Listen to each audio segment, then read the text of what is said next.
Hey everyone, इस video में मैं बहुत ही इजी एंड सिंपल लैंग्वेज में एक्सप्लेन करूँगी कि एआईएफ मतलब ऑल्टरनेट इन्वेस्टमेंट फंड्स क्या होते हैं, जो कि सेबी रेगुलेशंस के अंडर आते हैं। तो मुझे लगता है एज अ प्रोफेशनल्स, इवन तुम जो भी कर रहे हो, CS, CMA जो भी कर रहे हो, तो मुझे लगता है कि फ़ंडिंग आजकल बहुत ज़्यादा, मतलब आजकल नहीं, हमेशा ही फ़ंडिंग तो बहुत ज़्यादा ज़रूरत होती है किसी भी एंटिटी को।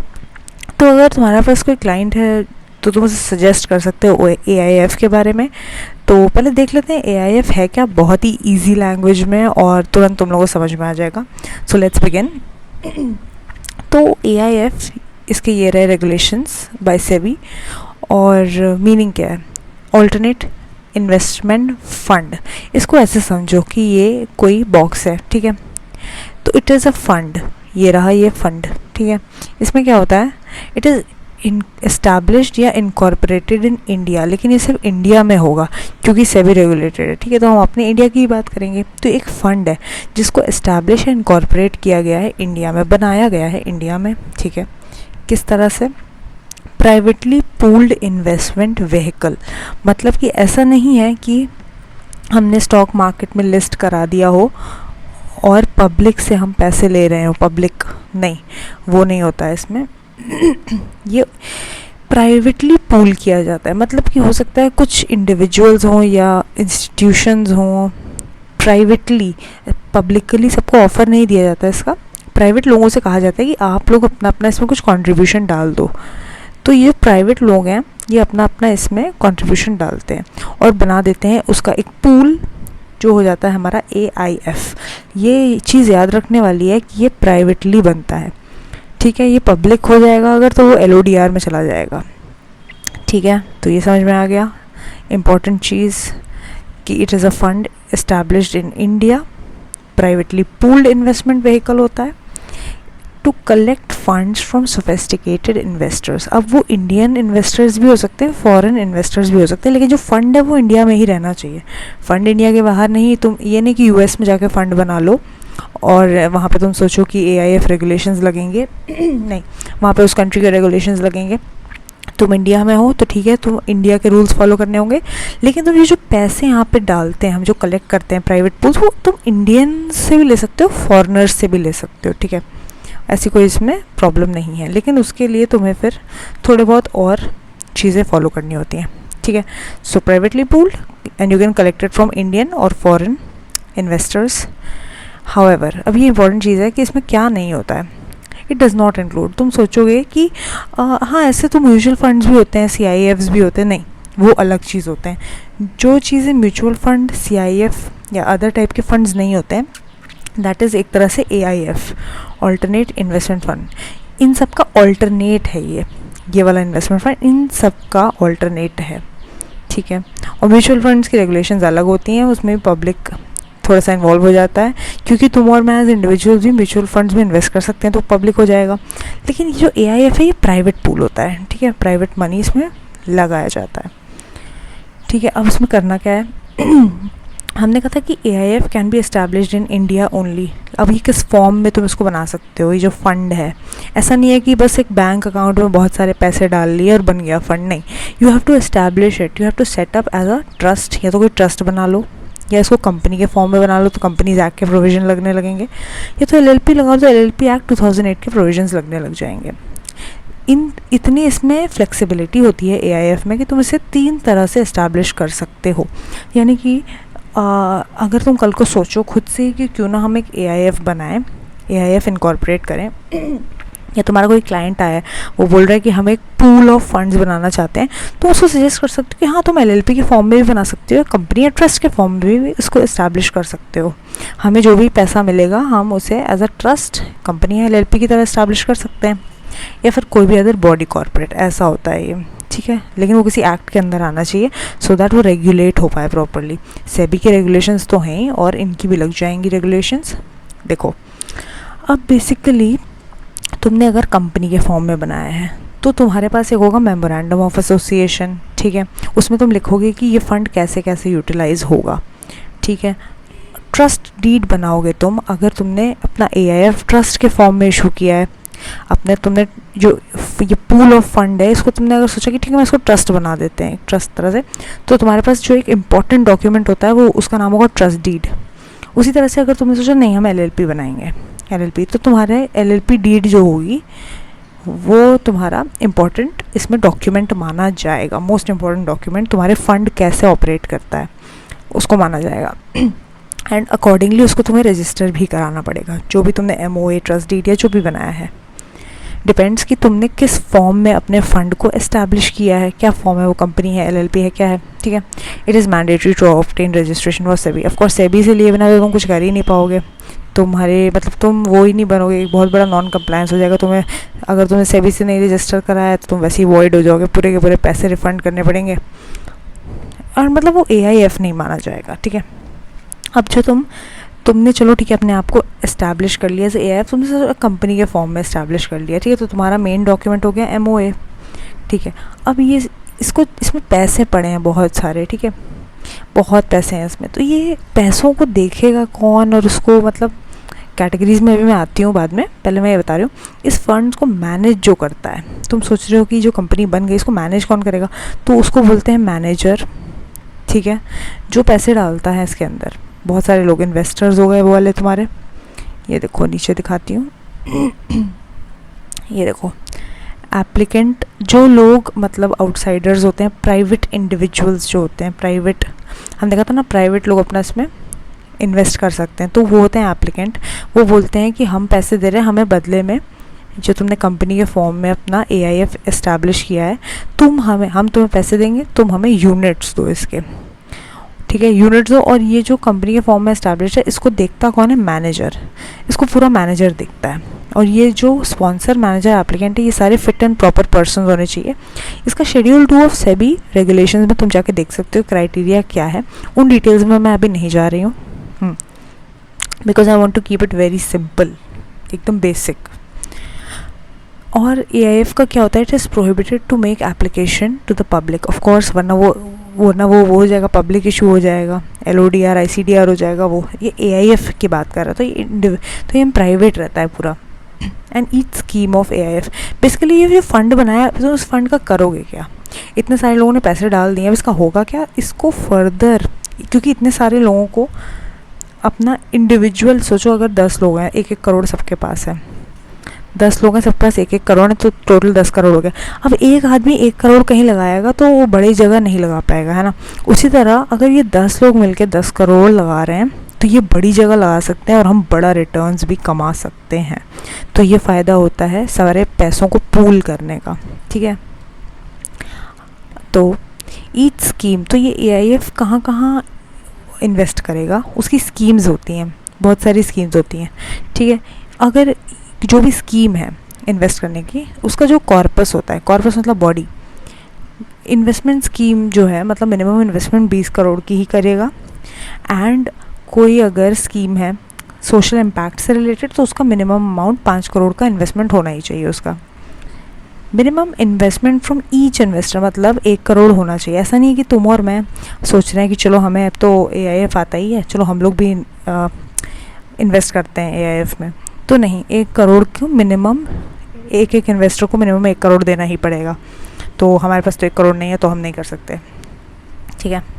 बड़े बड़े लोग मतलब जैसे स्पोर्ट्समैन हो गए, सेलिब्रिटीज़ हो गए, ये लोग कर सकते हैं, मतलब जिसके पास भी 1 करोड़ है मिनिमम फ्रॉम ईच इन्वेस्टर वो कर सकता है invest. AIF setup in the form of trust to avail tax benefits. अगर आप ट्रस्ट के फॉर्म में एस्टैब्लिश हैं तो आपको टैक्स बेनिफिट्स मिलेंगे। All AIF shall state the investment strategy. Of course तुम्हारा जो प्लेसमेंट मेमोरेंडम है, मतलब मैंने क्या कहा था स्टार्टिंग में, जो इंपॉर्टेंट डॉक्स होते हैं, इंपॉर्टेंट डॉक्यूमेंट होता है, तुम शायद ट्रस्ट के फॉर्म में बने हो, कंपनी या LLP, तो उस पर पूरा बताते हो कि ओके हम ये करेंगे, हमारा या ये इन्वेस्टमेंट स्ट्रैटेजी है, ये पर्पस है इन्वेस्टमेंट करने का, और इस तरह से सब कुछ ब्रेक डाउन करके तुम्हें प्लेसमेंट मेमोरेंडम में मेंशन करना है, ताकि जो इन्वेस्ट करने आ रहा है वो इसको रीड कर ले, समझ जाए उसको इन्वेस्ट करना है कि नहीं, ठीक है। तो ये एक इम्पॉर्टेंट डॉक्यूमेंट होता है प्लेसमेंट मेमोरेंडम, मतलब कि आप कहाँ कहाँ किस तरह से स्ट्रैटेजाइज करके पैसे, आप जो ये पूल में जो ये लोग आप पे भरोसा करके पैसे डाल रहे हैं, आप एज अ मैनेजर फर्दर वो पैसे कहाँ इन्वेस्ट करोगे वो सब मेंशन होता है आपके प्लेसमेंट मेमोरेंडम में, ठीक है। Next, all material alteration to the fund strategy. अब इसमें तुमने बहुत सारे 8 पॉइंट्स का तुमने कोई स्ट्रैटेजी बनाई है, तुम सोच रहे हो फ्यूचर में एज अ मैनेजर कि तुम इसमें कुछ चेंजेस करने हैं, सो आई एम सॉरी, तुम चेंज कर सकते हो, बट जिन्होंने अपना पैसा डाल रखा है ऑलरेडी उनका at least 2/3 unit holder, share holder नहीं बोलेंगे यहाँ पे क्योंकि यहाँ कोई शेयर्स नहीं इशू हुए, यूनिट्स इशू होती हैं, फंड में यूनिट्स इशू होती हैं। तो ये जो यूनिट होल्डर्स हैं तुम्हारे, ठीक है, उनके 2/3 लोगों से पहले जिन लोगों ने इन्वेस्टमेंट होल्ड करी, अगर 100 नहीं 99, लेट्स से 99 यूनिट होल्डर्स हैं तुम्हारे पास, तो इसका 2/3 कितना हो गया, मतलब majority, special majority into 2/3, 66, minimum 66 unit holder से तुमको कंसेंट लाना पड़ेगा कि ठीक है आप मटेरियल ऑल्टरेशन करना चाहते हो, स्ट्रैटेजी में कर लो, क्योंकि भाई इतने लोगों का इसमें पैसा लगा है, उनसे पूछे बिना तुम इसमें कोई डिसीजन ये वाले नहीं ले सकते, मटेरियल ऑल्टरेशन वाले, ठीक है। तो ये समझ में आ गया होगा, आई होप, बिकॉज ये बहुत ईजी था। अब मैं बताती हूँ कि कौन कौन से कैटेगरीज़ होते हैं, बस ख़त्म, इतना सही है बस। कैटेगरीज़ क्या होते हैं AIF के, बेसिकली 3 कैटेगरीज़ होती हैं, मतलब कि लोगों से हमने पैसा तो एक जगह इकट्ठा करा के एक पूल बना लिया है जिसको हम बोलते हैं AIF। अब तुम सोच रहे हो इसको इन्वेस्ट कहाँ करें, तो 3 जगह इन्वेस्ट किया जा सकता है, 3 तरह से इन्वेस्ट किया जा सकता है, जिसको हम बोलते हैं कैटेगरीज ऑफ AIF। देखते हैं जो फर्स्ट कैटेगरी AIF होता है वो कहाँ इन्वेस्ट करता है या आप कहाँ इन्वेस्ट कर सकते हो। स्टार्टअप्स में, अर्ली स्टेज वेंचर्स में, सोशल वेंचर्स, SMEs और इंफ्रास्ट्रक्चर और अदर सेक्टर्स। मतलब ये सब जो छोटे मोटे, ये सब छोटे नहीं है, मतलब ये लाइक दीज आर न्यूबीज़, ये सब न्यू है और अभी एस्टैब्लिश होना है इन्हें। इट्स लाइक एंजल इन्वेस्टर नहीं होती जो एकदम स्टार्टअप के फॉर्म में एकदम जो स्टार्टिंग में चाहिए होता है जिन लोगों को पैसे, अर्ली वेंचर्स, छोटे मोटे स्मॉल मीडियम एंटरप्राइजेस, इन लोग को आप दे सकते हो, ठीक है। गवर्नमेंट रेगुलेटर्स को आप दे सकते हो, इन विच द गवर्नमेंट और रेगुलेटर्स कंसिडर, गवर्नमेंट में नहीं, आई मीन जिसको गवर्नमेंट और रेगुलेटर यानी कि सेबी, गवर्नमेंट और सेबी को ऐसा लगता है कि सोशली और इकोनॉमिकली ये डिज़ायरेबल है, मतलब यहाँ पे इन्वेस्ट करोगे तो कंट्री का भला होगा, सोसाइटी और इकोनॉमिकली अच्छा होगा, तो यहाँ पे भी इन्वेस्ट कर सकते हैं। और it includes venture capital funds, VCs तुमने सुने होंगे, वेंचर कैपिटलिस्ट होते हैं वो, तो आप अपना AIF का पैसा लेके यहाँ इन्वेस्ट कर सकते हो। Social impact funds, SME funds, ये सारे क्या होते हैं, these are like types of, these include, तो फर्स्ट कैटेगरी में जो भी फंडिंग करते हैं वो उनको इन नेम से भी आप बुला सकते हो, ठीक है, समझ में आ गया। कैटेगरी 1 में सब छोटा मोटा सा रहता है, अर्ली स्टेज स्टार्टअप टाइप का। ओके, नेक्स्ट कैटेगरी में आते हैं, funds which do not fall in category 1 and 3। तो उसके लिए पहले कैटेगरी 3 देख लेते हैं कि थर्ड कैटेगरी वाले कौन हैं। What is the third category of AIF? Funds which employ diverse और कॉम्प्लेक्स ट्रेडिंग स्ट्रैटेजी, मतलब खतरनाक एकदम उन्हें और बहुत सारे डाइवर्स ट्रेडिंग स्ट्रैटेजी करनी होती है और कॉम्प्लेक्स ट्रेडिंग स्ट्रैटेजीज़ में उन्हें इन्वेस्ट करना होता है, ठीक है। तो ये जो हमारा AIF कैटेगरी 1 था वो बहुत ही सिंपल, एकदम छोटा, इजी सा था। Category 3 is all about diverse and complex trading strategies, एकदम खतरनाक, ठीक है। विच में आ गया may employ leverage including through investment in unlisted derivatives, listed और अनलिस्टेड डेरिवेटिव्स में आप कर सकते हो इन्वेस्ट स्ट्रैटेजी। सो इसके लिए इंपॉर्टेंट वर्ड्स क्या थे? सो जो कैटेगरी 3 है that's about diverse and complex trading strategies and listed unlisted derivatives, includes hedge funds, जो मतलब बहुत ही रिस्क टेकिंग टाइप के होते हैं हेज फंड्स, ठीक है, with a view to make short term returns. आपको जल्दी पैसे चाहिए तो आप हेज फंड्स में इन्वेस्ट करते हो, ठीक है, which are open ended for which no specific incentives और concessions are given by the government. मतलब गवर्नमेंट को पता है इनमें कोई मतलब कुछ ज़्यादा इकोनॉमी का या फिर ऐसा कुछ भला टाइप का नहीं है। जैसे जो हमारा फर्स्ट AIF था, फर्स्ट कैटेगरी जो थी जिसका मिनिमम टेन्योर होता है 3 years। मिनिमम टेन्योर का मतलब होता है इस फंड में मिनिमम आपको पैसे 3 साल तक के लिए डाल के रखने होते हैं। सो इसको गवर्नमेंट ये रहा economically and socially desirable activities के लिए पैसे यूज़ करना समझती है, ठीक है। लेकिन अगर आप ये सब hedge funds, like this is not gambling नहीं है ये। हेज इज़ लाइक आप मार्केट अप्स डाउन या फिर आप रिस्क के अगेंस्ट आप बहुत ही रिस्की एक्टिविटीज़ कर रहे हो, ठीक है, उसमें आप यूज़ कर रहे हो पैसे। तो गवर्नमेंट इसको कोई सोशली ऐसा नहीं समझती, सोशली या फिर इकोनॉमिकली बेनिफिशियल, तो इसीलिए इसमें कुछ खास इंसेंटिव्स भी नहीं दिए होते हैं गवर्नमेंट ने, ठीक है। अब हम देख लेते हैं जो कैटेगरी 1 भी नहीं है और कैटेगरी 2 भी नहीं, कैटेगरी 3 भी नहीं है, यानी second category of AIF। So these are the funds that don't fall in this और दिस, ठीक है। तो ये है क्या आखिर? Yep, they do not take leverage और बोरोइंग, जैसे कि ये थर्ड वाला जो था ये लेवरेज या बोरोइंग लेता था। इसमें क्या होता है, डे टू डे आपको जो ऑपरेशनल रिक्वायरमेंट्स हैं, यू डू नॉट, उसके लिए आपको कोई भी लेवरेज लेने की ज़रूरत नहीं है। And include private equity funds and debt funds which no specific incentives are given from the government. इसमें भी ऐसा कुछ गवर्नमेंट इंसेंटिव्स नहीं देती है कैटेगरी 1 के लिए सबसे ज़्यादा, क्योंकि SME वगैरह के लिए यूज़ होते हैं ये वाले फंड्स, है ना। तो कैटेगरी 1 के लिए सबसे ज़्यादा बेनिफिशियल माना जाता है उसको, बिकॉज जो आप स्टार्टअप्स में इन्वेस्ट कर रहे हो तो अच्छा ही आप एम्प्लॉयमेंट प्रोवाइड करोगे। सो SMEs को भी पैसों की ज़रूरत होती है, तो अच्छी बात है। तो सेकेंड कैटेगरी के लिए बेसिकली ये है कि इन्हें समझने की जो चीज़ यहाँ पे है, जैसे कि हो गए आपके private equity funds and debt funds, और इसके लिए भी मिनिमम टेन्योर होता है 3 years का।